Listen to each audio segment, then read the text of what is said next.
Hi friends, ஐயனார்த்தனை serial இனி வரப்போகிற எபிசோட்ஸ்க்கான promo தான் இந்த வீடியோவில் பார்க்க போகிறோம். வாங்க ஃப்ரெண்ட்ஸ் பார்க்கலாம். நிலாவும் சோழனும் ஒரு திட்டம் போட்டு நல்லாவே அதை செயல்படுத்தினாங்க.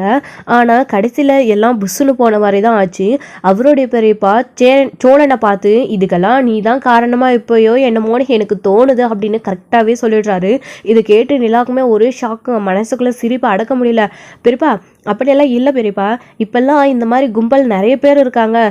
இப்போ என்கிட்ட பத்திரம் இருந்தால் கூட உங்களுடைய வீட்டு பத்திரம் அதை நான் எடுத்துகிட்டு போய் வச்சுட்டு நீங்கள் சொன்னதா பத்திரத்தில் வச்சுட்டு பணத்தை வாங்கிட்டு என் பாட்டுக்கு போயிட்டே இருப்பேன்.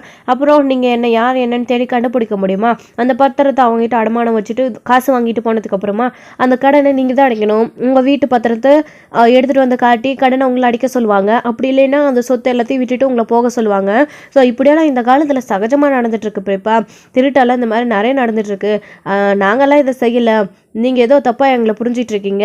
ஆமாம், நாங்கள் எதை செய்ய போகிறோம் அப்படின்னு சொல்லிட்டு சோழன் அங்கே அதை இதை சொல்லி சமாளிக்கிறாங்க. ஸோ எங்கே நம்மளை கண்டுபிடிச்சிருவாங்களோ அப்படின்னு சொல்லிட்டு, சரி நீங்கள் பார்த்து போங்க பெரியப்பா, இந்த மாதிரி யாராச்சும் கேட்டால் சொத்து பத்திரத்தெல்லாம் எடுத்துகிட்டு வந்து கொடுத்துன்னு நிற்காதீங்க, உஷாரா வைங்க அப்படின்னு சொல்லிட்டு சோழன் சொல்கிறாரு. அது எனக்கு தெரியும் போடா அப்படின்னு. இப்போ நாங்கள் வரலைன்னா என்ன செஞ்சுருப்பீங்களா? இந்நேரம் எடுத்துகிட்டு வந்து பத்திரத்தை கொடுத்துருப்பீங்க, என்னமோ பேசுகிறீங்க பேச்சு அப்படின்னு சொன்னதும் அங்கேருந்து அவர் கன்ஃபியூஷன்லேயே அங்கேருந்து கிளம்பி போயிடுறாரா. போனதுக்கப்புறமா நிலா இருந்துக்கிட்டு, எப்படிங்க உங்கள் பெரியப்பா கரெக்டாக ஷார்ப்பாக கண்டுபிடிச்சிட்டாரு அப்படின்னு. ஏங்க பிளான் போட்டு கொடுத்தது நீங்கள், மாட்டிக்கிறது நானா? அவர் கரெக்டாக என்னையே காட்டிட்டு போகிறாரு. நான் கூட ஒரு நிமிஷம் பக்குன்னு பயந்துட்டாங்க அப்படின்னு. அதான் எதுவும் ஆகலை இல்லை சோழன், சரி விடுங்க. அப்போது கன்ஃபார்மாக தெரிஞ்சிடுச்சு உங்களுடைய பெரியப்பா கிட்ட அந்த உயில் இல்லை அப்படின்னு. உங்களுடைய அப்பா தான் அதை வச்சு இருக்கிறாரு. ஸோ அது எங்கேயாச்சும் நம்ம வீட்டுக்குள்ளே தான் இருக்கணும், அப்படி இல்லைன்னா அங்கிள் தொலைச்சிருப்பாரு. ஸோ வீட்டு பத்திரம் என்கிட்ட இல்லை, உயில் என்கிட்ட இல்லை அப்படின்னு சொல்லிட்டு இருக்காரு. அது எங்கே இருக்கோ யாருக்கு தெரியும் அப்படின்னு.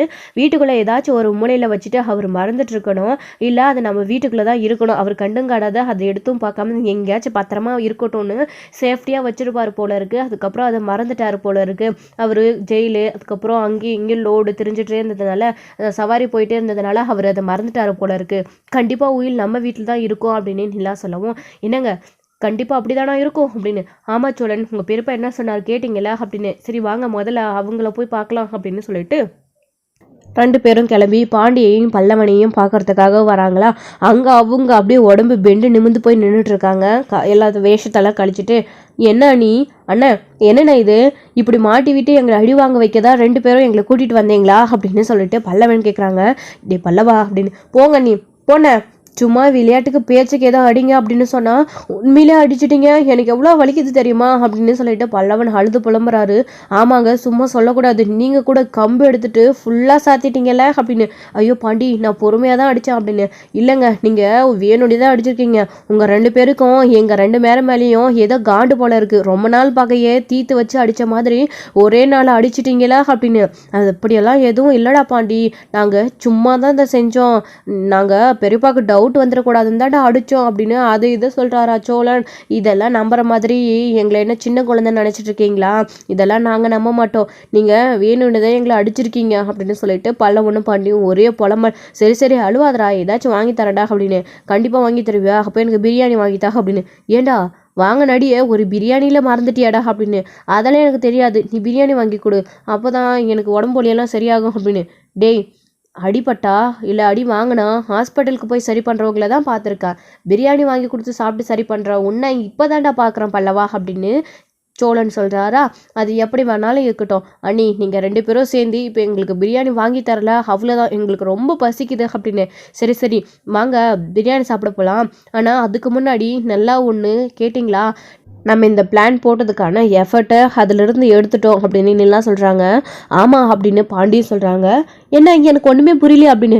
ஏங்க இவனுக்கு பிளானை முழுசாக செஞ்சு முடிச்சதுக்கப்புறம் கூட என்ன ஏதுன்னு ஒன்றுமே இன்னுமே புரியலங்க அப்படின்னு சோழன் சொல்லிட்டு, டே நீங்கள் 2 பேரும் மிரட்டில் பெரியப்பா எல்லாத்தையும் உளறிட்டாரு, நல்லா கேட்டிங்களா? பெரியப்பா கிட்ட உயில் இல்லவே இல்லைன்னு அவர் சொல்லிட்டாரு, நம்மளுடைய அப்பா தான் அதை எங்கேயோ வச்சு தொடச்சிடுதா அவர் சொன்னார், நல்லா கேட்டிங்கல்ல, அதனால கண்டிப்பாக அந்த உயில் அவர்கிட்ட இல்லை அப்படின்னு சொல்லவும், ஆமாம் ஆமாம் கரெக்டாக அவர் சொன்னார்ல அப்படின்னு. ஆமாம் நீங்கள் 2 பேரும் சும்மா சொல்லக்கூடாது, பயங்கரமாக நிஜ ரவுண்டிகளாட்டுமே மிரட்டுறீங்க, அதுவும் பெரியப்பாவை இதுதான் சமயம் நல்லா ஓட்டினீங்க போல இருக்கு. அவரு நீங்கள் மிரட்டில் அவ்வளோ பயந்துட்டாரு. முக்கியமாக பல்லவா நீதாண்டா பார்க்க தாண்டா சின்ன பையன், ஆனால் குரலை மாற்றி எப்படியெல்லாம் உன் பெரியப்பாவை பயன்படுத்தின தெரியுமா? அவருக்கு கண்டிப்பாக டவுட்டே வரல. இதோ இந்த சோழன் இருக்காரு, இவர் போய் கொடுத்த பில்டப்பில் தான் அவருக்கு கொஞ்சமாக டவுட் வந்துடுச்சு அப்படின்னு சொல்லவும் நிலா அப்படி சொன்னவும் சோழனுடைய முகம் பல்ப் ஆகிடுது. அப்புறம் எப்படியோ ஒரு வழியாக சமாளிச்சாச்சு, இல்லைன்னு வச்சுக்கோ நம்ம மாட்டியிருப்போம், இந்நேரம் அவருக்கு டவுட் வந்திருக்கோம் அப்படின்னு சொல்கிறாங்க. அண்ணி என்ன இப்படி சொல்கிறீங்க அப்படின்னு. பரவாயில்ல விடுடா பல்லவா, அதான் நம்ம உயிர் எங்கே இருக்குன்ற விஷயம் தெரிஞ்சுக்கிட்டோம்ல அப்படின்னு. எங்கே நீ இருக்கு அப்படின்னு.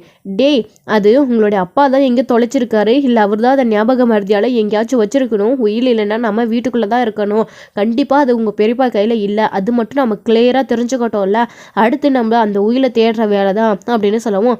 அண்ணி எங்கே போய் தேடுவோம், அவர்கிட்ட போய் கேட்டாலே அவருக்கு தெரிய போகிறது கிடையாது, ஓ வீட்லேயும் சீல் வச்சுருக்காங்க, எப்படி தேடுவோம் அப்படின்னலாம் பல்லவன் கேட்டுட்டு இருக்கவும், எப்படியாச்சும் தேடி கண்டுபிடிக்கணும்டா பல்லவா, அதை முதல்ல யோசிக்கலாம், நீங்கள் ரொம்ப டயர்டாக இருக்கிறீங்களா, முதல்ல உட்காருங்க அப்படின்னு நீலா அவங்கள கூட்டிகிட்டு போய் காரில் உட்காந்து டிஸ்கஸ் பண்ணிட்டு இருக்காங்க. அப்படியே சோழன் கார் எடுத்ததும், டேய் நீங்கள் கேட்ட பிரியாணி கடை வந்துடுச்சு, பார்சல் வாங்கிக்கிறீங்களா இல்லை சாப்பிட்றீங்களாடா அப்படின்னு. அண்ணா சூடாரி போயிடாது அப்படின்னு. டே அப்படின்னு சொல்லிட்டு பாண்டியும் பல்லவன் 3 பேரும் பேசிகிட்டு இருக்காங்க. சோழன் எல்லாரும், இல்லை எங்களுக்கு கொஞ்சம் முக்கியமான வேலை இருக்குது பல்லவா, நீங்கள் பார்சலே 2 பேரும் வாங்கிக்கோங்க, நீங்கள் பார்சல் வாங்கிக்கிட்டு ஹோட்டலுக்கு போயிட்டு அங்கே போய் சாப்பிட்டுட்டு ரெஸ்ட் எடுங்க, எனக்கும் சோழனுக்கும் இன்னொரு சின்ன வேலை இருக்குது, நாங்கள் போயிட்டு வந்துடுறோம் அப்படின்னு நிலா சொல்லவும். சரிங்க நீ அப்படின்னு. தடா காசு அப்படின்னு சோழன் கொடுக்குறாரு. எப்படியோ பரவாயில்லையே, என் அண்ணங்கிட்ட காசெல்லாம் வந்துடுச்சு அப்படின்னு. டேய் இன்னைக்கு ஒரு நல்ல காரியத்துக்கு நீங்கள் யூஸ் ஆகிருக்கிறீங்க, பின்ன பிள்ளைங்களுக்கு இது கூட வாங்கி கொடுக்கலன்னா எப்படி, உயில் மட்டும் கிடச்சிருச்சுன்னு வச்சுக்கோ, அதுக்கப்புறம் இருக்கடா அண்ணன் உங்களுக்கு விருந்தே வைக்கிறேன்டா அப்படின்னு நல்லா சோழன் சொல்லிட்டு, ஸோ காசை கொடுத்துட்டு அவங்க பிரியாணி வாங்கிட்டு ஆட்டோ பிடிச்சி ரெஸ்டாரண்ட்டுக்கு போக சொல்லிட்டு இவங்க கிளம்பி திரும்பவும் வராங்களா. ஏங்க எங்கே போகிறோம் அப்படின்னு. அங்கே தான் நம்ம வீட்டுக்கு அப்படின்னு சொல்லவும், என்னங்க அங்கே போய் என்ன பண்ண போகிறோம் அப்படின்னு. இன்னும் சோழன் உயில் அங்கே தான் இருக்குன்ற விஷயத்த தெரிஞ்சுக்கிட்டோம், பின்ன அதை நம்ம எங்கே இருக்குன்னு தேடி கண்டுபிடிக்க வேணாமா அப்படின்னு. எங்க போலீஸ் கேஸ் ஆகிடாது அப்படின்னு. அதெல்லாம் பார்த்துக்கலாம் சோழன், யாருக்கும் தெரியாமல் நம்ம போய் மேலே ஏறி தான் அதை கொண்டு வர போகிறோம் அப்படின்னு சொல்கிறாங்க. நீங்களா ஏங்க இது வரைக்கும் நீங்கள் அந்த கேட்டு பப்பர் பேன் திறந்து வச்சு இப்படியும் அப்படின்னு ஸ்கூட்டியை தான் ரவுண்ட் அடித்து பார்த்துருக்கீங்க, அந்த வீட்டுக்கு எவ்வளோ பெரிய கேட் இருக்குன்றத மறந்துட்டிங்களா அப்படின்னு சொல்லுவோம். அதெல்லாம் எனக்கு தெரியும் சோழன் அப்படின்னு. பின்ன அந்த கேட் எப்படி தாண்டுவீங்க, சவர் கூட இல்லை ஏறி குதிக்கிறதுக்கு அப்படின்னு சொல்லிட்டு இருக்காங்க. அதெல்லாம் பார்த்துக்கலாம் வாங்க அப்படின்னு சொல்லிட்டு நீலாவும் சோழனும் அங்கே போகிறாங்களா. இன்னொரு பக்கம் வீட்டுக்கு இங்கே அவருடைய மாமா நடுங்கிக்கிட்டே போயிட்டுருக்காரா. கஸ்தூரி ஒரு பக்கம், நடேசனும் சேரன் 2 பேரும் அங்கே பூட்டை உடைக்க முயற்சி பண்ணாங்களா. ஆக்சுவலி நடேசன் ஸோ அதை பார்த்துட்டு அவங்க ரொம்ப படபடப்பாக இருக்காங்க, இப்படி ஆள் இல்லாத நேரமாக பார்த்து பூட்டை உடைச்சி உள்ளே போக பார்க்குறாங்க அப்படின்னு சொல்லிட்டு. அண்ணன் எங்கே போயிட்டாரு, முதல்ல அவர்கிட்ட இந்த விஷயத்த சொல்லணும் அப்படின்னு. அப்போ தான் இவர் ரொம்பவே பதற்றமாக உள்ளே போயிட்டுருக்கும்போது, அண்ணன் என்னென்னாச்சு, ஏன் ஒரு மாதிரியாக இருக்கீங்க அப்படின்னு கேட்குவோம். அது ஒன்றும் இல்லைம்மா அப்படின்னு சொல்கிறாங்க. என்னென்ன ஏதோ ஒரு மாதிரியாக இருக்குது, கேட்டால் ஒன்றும் இல்லைன்னு சொல்கிற அப்படின்னு கேட்கவும், இந்த மாதிரி வழியில் 2 ரவுடி பசங்க இந்த சொத்து விவரத்தை பற்றியெல்லாம் என்னை பிடிச்சி வச்சுட்டு பத்திரத்தை எடுத்துகிட்டு வர சொல்லி உயிரை எடுத்துகிட்டு வர சொல்லி கேட்டாங்கம்மா அப்படின்னு சொல்லுவோம். என்னென்ன சொல்கிற அப்படின்னு. ஆமாம்மா அவங்க ஏன் திடீர்னு இப்படியெல்லாம் கேட்டாங்க, இப்படியெல்லாம் கூட வாமா இருக்காங்க, அதுக்கப்புறம் அந்த சோளம் பையனும் நிலாவும் தான் என்னை காப்பாற்றுறாங்க அப்படின்னு சொல்லவும் அவங்களுக்கு டவுட் வந்துடுது. ஏன்னா எப்படி அவங்க கரெக்டாக சமயத்தில் உன்னை இந்த மாதிரி சொத்து விவரத்தை பற்றி விசாரிக்கும் போதே உங்களை காப்பாற்றணும், ஏதோ தப்பாக இருக்குன்னு. இங்கே பாருங்கள், இன்னொரு விஷயம் என்ன தெரியுமா, அந்த நடேசன் பையன் இன்னைக்கு கேட்டை பூட்டை உடைக்கவே வந்துட்டான் தெரியுமா, நாம் அங்கே காவலுக்கு ஒரு ஆளை போடணுன்னு, எந்த சமயத்தில் அவங்க கேட்டை உடைச்சிட்டு உள்ளே போவாங்கன்னு தெரியல அப்படின்னு சொல்கிறாங்க. என்னம்மா சொல்கிற, இவ்வளோ நடந்துடுச்சா அப்படின்னு. ஆமாண்ண அப்படின்னு கஸ்தூரி சொல்லவும், சரி எனக்கு என்னமோ நீ சொல்கிறதெல்லாம் வச்சு பார்த்தா இதெல்லாம் அவங்களோட பிளான் தான் போல இருக்குது, நம்மளை எல்லாருமா சேர்ந்து டைவெர்ட் பண்ண பார்க்குறாங்க, என்ன ஆனாலும் சரி அந்த வீட்டை அவன் பேருக்கு மாற்றவே விடக்கூடாது. நல்ல வேளை அவன் பேருக்கு நம்ம அப்பா எழுதி வச்சுட்டு போன உயிரை அவன் தொலைச்சிட்டான், அவன் தொலைச்சதுனால அந்த வீட்டை விட்டு அந்த குடும்பத்தையே வெளியில் அனுப்பியாச்சு. இப்போது எப்படி ஆச்சு, கோர்ட்டில் வாதாடி அந்த வீடு நமக்கு தான் அப்படின்னு சொல்லிட்டு நம்ம எழுதி வாங்கிக்கணும், அவங்களுக்கு ஒரு பைசா சொத்து கூட தரக்கூடாது, இப்படியே நடு ரோட்டில் நிற்கணும் அப்படின்னு சொல்லிட்டு இருக்காங்க. ஆமாண்ணே கரெக்டாக நீங்கள் சொல்கிறீங்க அப்படின்னு. சரி நான் வேணா அங்கே திரும்பவும் போய் பார்த்துட்டு வரட்டுமா அப்படின்னு சொல்கிறாங்க. ஆமாண்ணா ஏற்கனவே நான் கடைக்கு போயிட்டு வரும்போது பூட்டை உடைக்க பார்த்தாங்க, திரும்பவும் அந்த நடேசன் பையன் அந்த வீட்டிலேருந்து யார் வேணாலும் எப்போ வேணாலும் வருவாங்க, நம்ம சொன்ன மாதிரி ஒரு ஆள் போடணும், இல்லையாச்சும் நீங்களாச்சும் அப்பப்போ போய் பார்த்துட்டு வாங்கண்ணா அப்படின்னு கஸ்தூரியும் அவரோட அண்ணனும் பேசிகிட்டு இருக்காங்க. சரி அப்படின்னு சொல்லிட்டு அவருமே கிளம்பி போயிட்டுருக்காரு. அப்போதான் சோழனும் நிலாவும் வராங்களா. ஏங்க அங்கே பாருங்க பெரியப்பா அப்படின்னு சொன்னதும் இவர் முன்னதானே வீட்டுக்கு போனார், இப்போ எப்படி இங்கே அப்படின்னு சொல்லவும், ஏங்க இவருக்கு என்னமோ டவுட் வந்திருக்கு போல இருக்கு, அதான் இங்கே வந்து நின்றுட்டு இருக்காரு அப்படின்னு. நான் தான் அப்போவே சோழன் அவருக்கு அப்போவே டவுட் வந்துடுச்சு அப்படின்னு. ஆனால் கண்டுபிடிக்க மாட்டாருன்னு நினச்சோம். அவருக்கு சந்தேகம் வந்ததுனால தான் அவர் நம்ம யாராச்சும் இங்கே வருவோம் அப்படின்னு தெரிஞ்சுக்கிட்டு இங்கே வெயிட் பண்ணுறாரு அப்படின்னு சொல்லிட்டு இருக்காங்க. சரி இப்போ என்ன பண்ணுறது, எப்படி நம்ம உள்ளே போகிறது அப்படின்னு. வேற வழி இல்லை சோழன், நம்ம வெயிட் பண்ணி தான் ஆகணும். ஏங்க அவங்களாச்சும் பிரியாணி வாங்கிட்டு ரூமுக்கு போயிட்டாங்க, நம்ம அது கூட இல்லாமல் வந்துட்டோம், நமக்கு பசிக்குது இல்லைங்க, இங்கேருந்து ரொம்ப தூரம் போடுமே சாப்பாடு வாங்க கூட அப்படின்னு சோழன் சொல்லிட்டு இருக்கவும், நான் போய் சாப்பாடு வேணா வாங்கிட்டு வந்துடட்டுமா அப்படின்னு கேட்குறாங்க. இல்லை சோழன் அதெல்லாம் வேணாம், சாப்பாடு முக்கியமா இப்போ வீடு முக்கியமா அப்படின்னு எல்லாம் சொல்லவும், ஏங்க இப்படி மிரட்டுறீங்க அப்படின்னு. பின்ன உங்ககிட்ட வேற எப்படி சொல்கிறது, புரிஞ்சுக்கோங்க, சின்ன பிள்ளையாட்ட பசினா அப்படின்னு சொல்கிறாங்க நிலா. ஏங்க வயிற்றுக்கு பசி போய் தெரியுமா, வயிறு ஏங்க திட்டுறீங்க, என்ன ஏங்க திட்டுறீங்க அப்படின்னலாம் வந்து சோழன் கேட்டுட்டு இருக்கவும், பேசாமல் ஏதாச்சும் திரும்பவும் டீ ஸ்நாக்ஸ் ஏதாச்சும் வாங்கிட்டு வந்து சாப்பிட்டுட்டு இங்கே வெயிட் பண்ணலாம் அவங்க போகிற வரைக்கும் அப்படின்னு சொல்லவும், சரிங்க அப்படின்னு சொல்லிட்டு சோழனும் நிலாவும் அங்கேயே வெயிட் பண்ணிகிட்ருக்க. அப்படியே சோழனுக்கு தூக்கம் வந்து கார்லேயே தூங்கிடுறாங்க.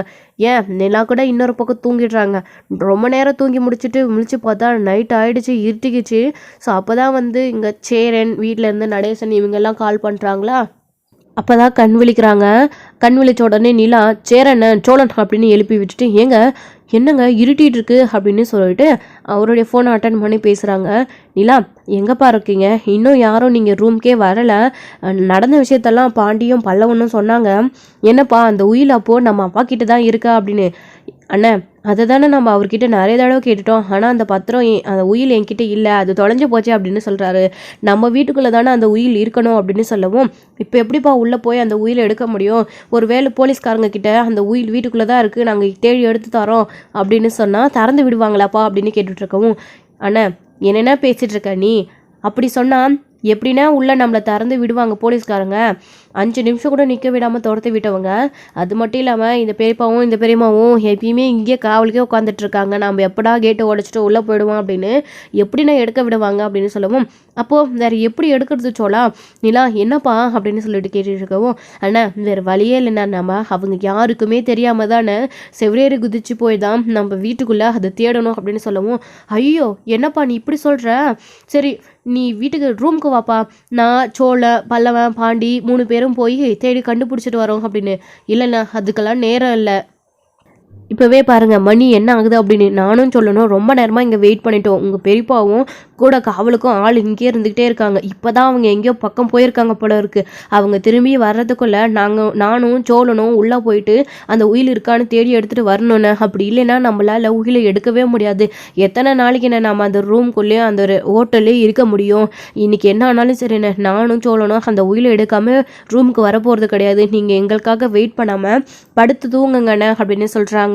அப்போதான் ஆமாப்பா நிலா அது என்னமோ சரிதான், அந்த பெரியப்பாவும் பெரியம்மாவும் அங்கேயே காவலுக்கு தான் இருந்துட்டு இருக்காங்க, அப்பா ஒரு நேரத்தில் கேட்டை உடைச்சி வீட்டுக்குள்ளே போகிறேன் அப்படின்னு சொல்லிட்டு அங்கே போயிட்டாரு தெரியுமா, கொஞ்சம் நேரத்தில் அவரை போய் நான் சமாதானப்படுத்தி கூட்டிகிட்டு வந்தேன், அதுக்காக தான் எப்போ வேணாலும் நம்ம வருவோன்னு அவங்க அங்கேயே இருக்காங்க போல இருக்குது அப்படின்னு சொல்லவும், ஐயோ அப்போ இந்த ஆள் பண்ண வேலை தானே அது, அவர் மட்டும் அமைதியாக இருந்திருந்தா இப்படி இந்த பெரியம்மாவும் பெரியப்பா கூட ஆளும் சேர்ந்து இங்கே காவலுக்கு வெயிட் பண்ணுவாங்களா, இந்நேரம் உள்ள நேராக போய் பத்திரத்தை நானும் இல்லாமல் பகல்ல எடுத்துகிட்டு வந்திருப்போம். இப்போ பாருங்கள் நாங்கள் இங்கே வெயிட் பண்ணிவிட்டு நைட் நேரத்தில் போய் இருட்டில் போய் பத்திரத்தை எடுத்துகிட்டு வர வேண்டிய நிலமை அப்படின்னு சொல்கிறாங்க.